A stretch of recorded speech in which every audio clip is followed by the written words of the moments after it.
Class 7 बच्चों good morning. Class 7 बच्चों आप लोगों को मैंने समझाया था परिवेश का पाठ एक जो इतने ऊंचे उठो।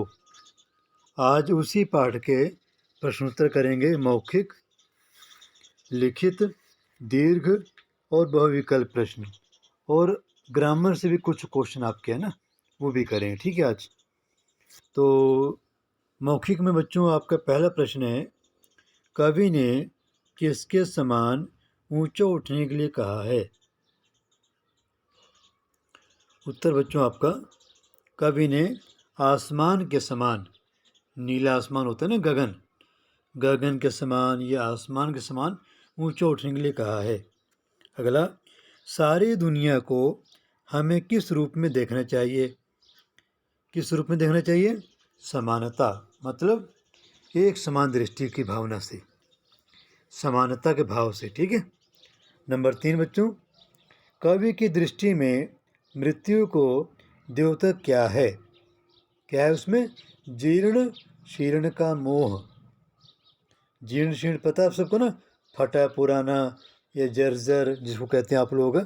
ठीक है। अगला प्रश्न, कवि धरती पर क्या लाने की बात कहता है? स्वर्ग। ठीक है। कवि वर्तमान का रूप कैसे संवारना चाहता है? नए हाथों से। अगला प्रश्न बच्चों, कविता में किन ज्वालाओं की बात कही गई है? कविता में जाति भेद, धर्म, वेश, काला गोरा, ठीक है, काले गोरे, रंग द्वेष, कि ये जो समस्याएं हैं ना, ज्वलन समस्याएं हैं, इनकी बात कही गई है। कवि के अनुसार जीवन का सत्य क्या है? कवि के अनुसार जीवन का सत्य गति है, क्योंकि निरंतर आगे बढ़ते रहना ही जीवन का सत्य है।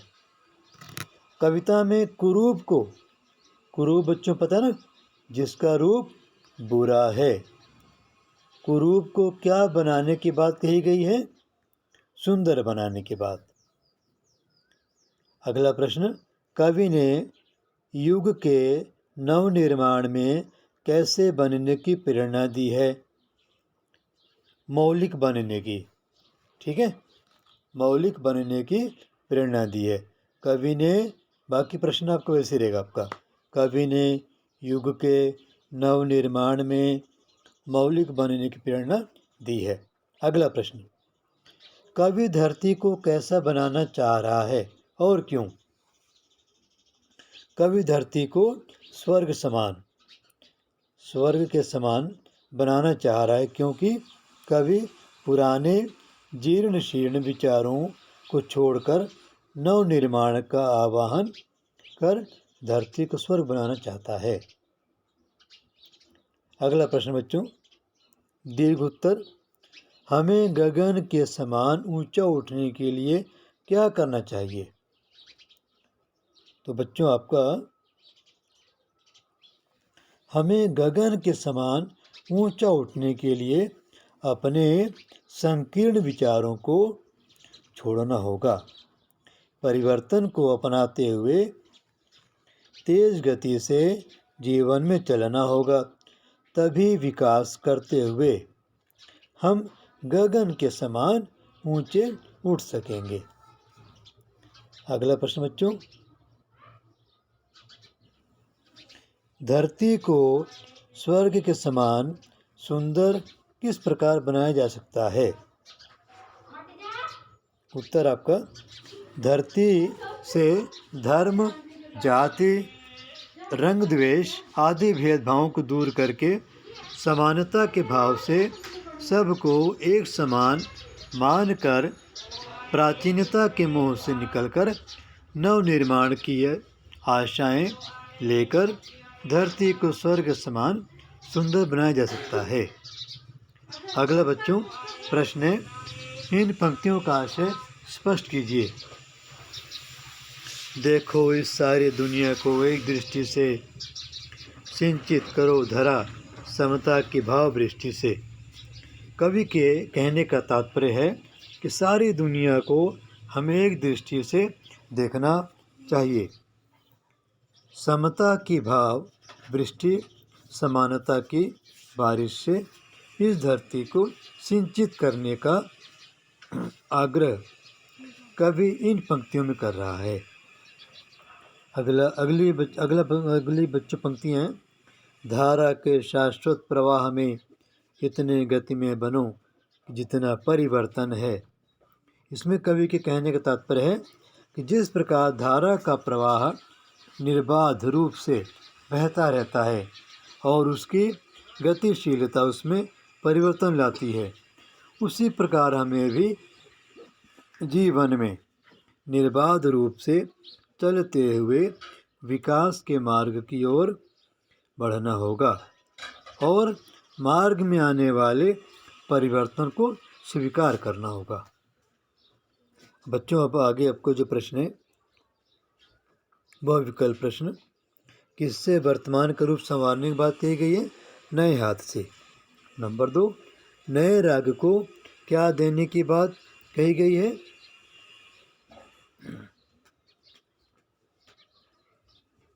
स्वर।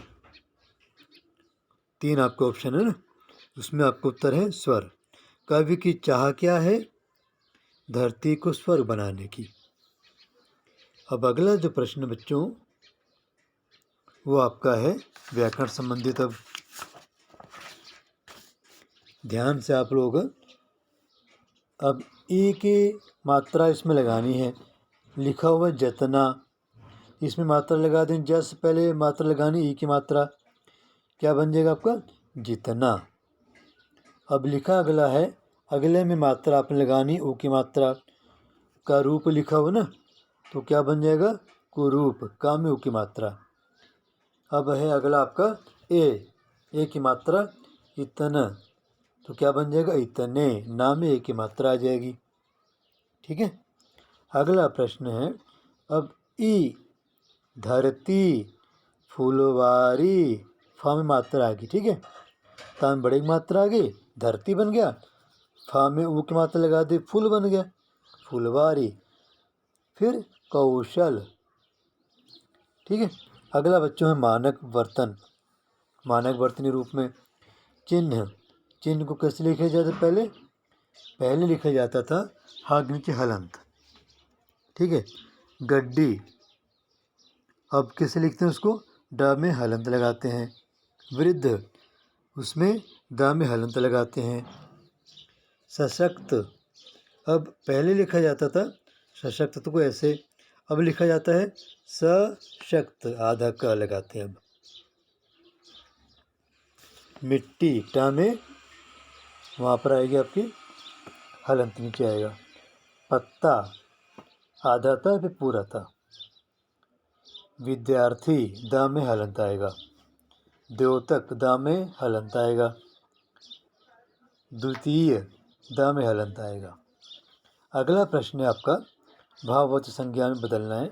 ऊंचा का ऊंचाई, सुंदरता सुंदरता, काला कालिमा, सींचना सिंचाई, रंग रंगीन, गोरा गोरापन, शीतल शीतलता, चाहना चाहत।